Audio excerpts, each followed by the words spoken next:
Now, I would like to introduce today's keynote speaker, Iman Zawahry, lecturer in the Media Production, Management, and Technology Department.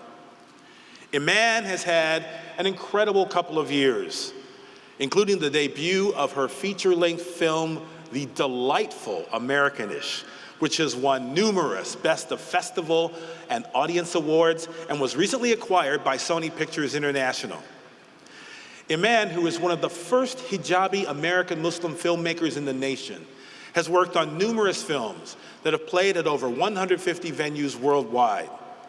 She is an Emmy Award winner, a Princess Grace Award recipient, a Lincoln Center Artist Academy Fellow, and Sundance Momentum Fellow. She is also the co-creator of the first American Muslim film grant from the Islamic Scholarship Fund, where she currently serves as Director of Film Programs. In 2021, she was named the college's Faculty Advisor and Mentor of the Year. And in 2019, her campus named her one of UF's most inspirational women. It is my great pleasure to welcome Iman Zawahry.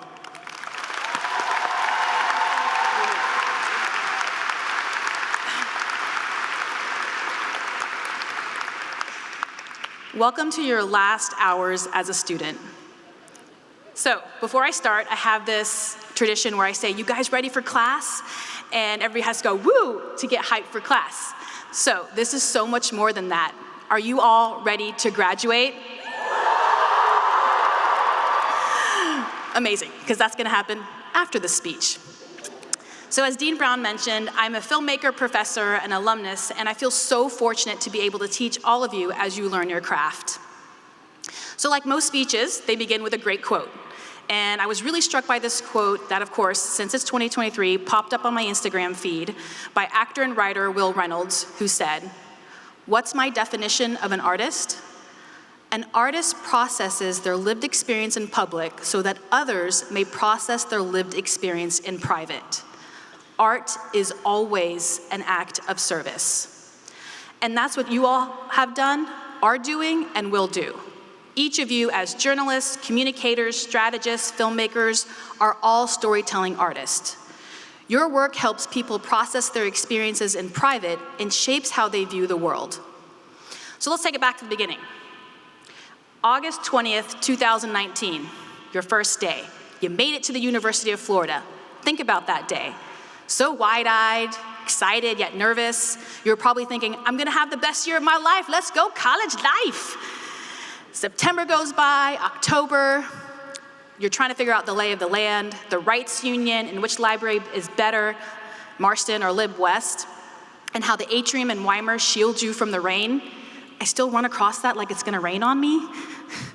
So you're learning the ropes, like journalism student Peyton Titus, who started working as a copy editor 2 nights a week, sitting at the rectangular wooden table in the Gainesville Sun office, eating La Tienda with other sports staffers.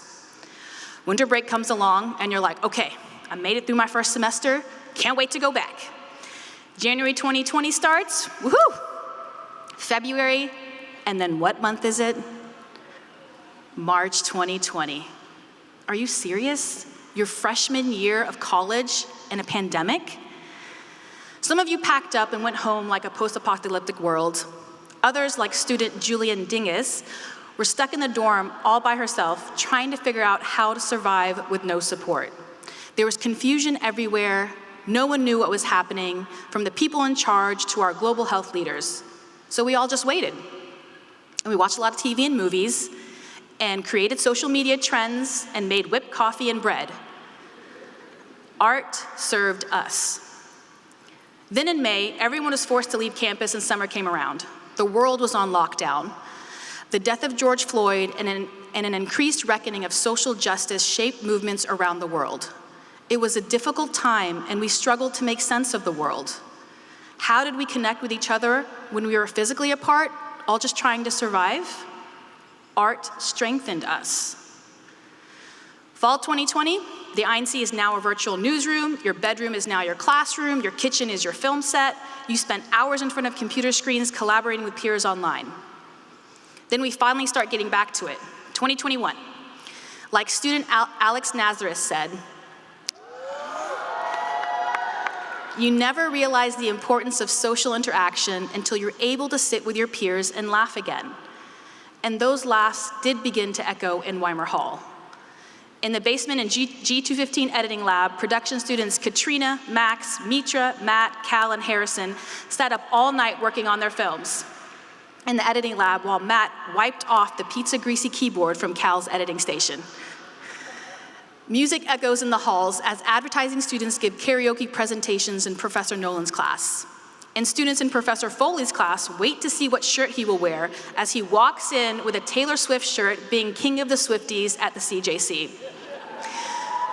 And of course, how can we forget his most famous line of "Everyone is born with a finite number of exclamation marks, and when you use them all, you die."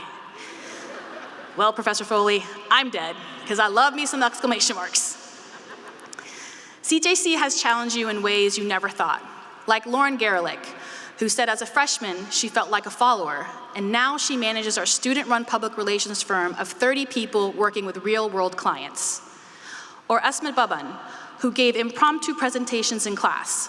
This forced her to push herself and be confident in front of others, which she uses today when interviewing for ad agency jobs. Or Solimar Sanchez, who worked on a campaign for Ben & Jerry's under Dr. Robin Goodman's guidance. She and her team received 3 Gold Student Addy Awards.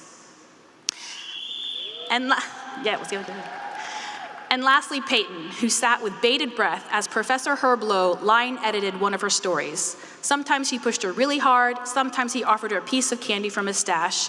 And as Peyton says, "I know I'm a better journalist because of those times." You all are creating art. And I'm here to tell you that you all are unicorns. You began your college career through a pandemic that happens once in a century. You navigated the unknown, and you are here ready to graduate. The tears, anxiety, stress, mental breakdowns, which we all had, it has all paid off. You stayed resilient and you persevered.